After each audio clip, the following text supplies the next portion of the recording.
All right, so today we're going to cover something kind of unique.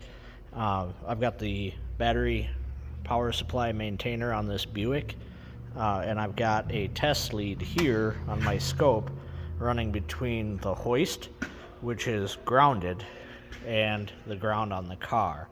What I want to show you is I have this cheap extension cord that's probably older than I am plugged in over there. That extension cord's missing the ground on it, so I want to show you what happens when you use one without the ground with this big heavy duty battery charger, and what happens when you use one with the ground. So here is the scope signal between the ground on the car and earth, and you can see we have about 60 volts AC at 60 hertz, and you can see we have the frequency here on the spectrum analyzer and the frequency measured here at 60 hertz, which is the AC signal from the main.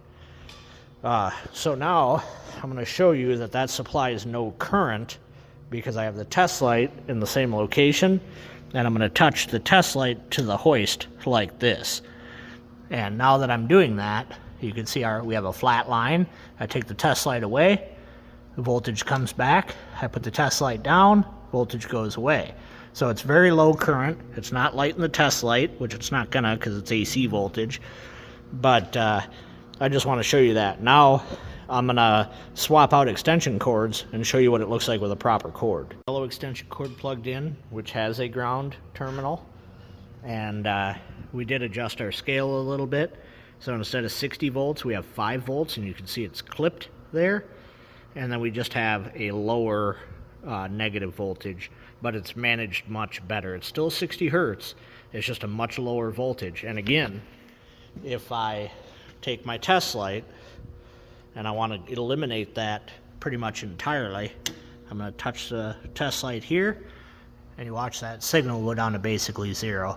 I take it away, comes back, ground it, goes away. So the potential with the battery charger hooked up between the ground on the car, or the negative on the car, and earth, in this case, with a grounded lead or a grounded extension cord, the yellow one, we still have 5 volts of potential and a negative voltage of maybe 12.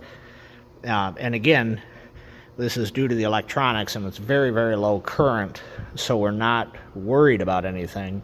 But this is why you want to use a grounded extension cord, so you don't have to be worried about anything.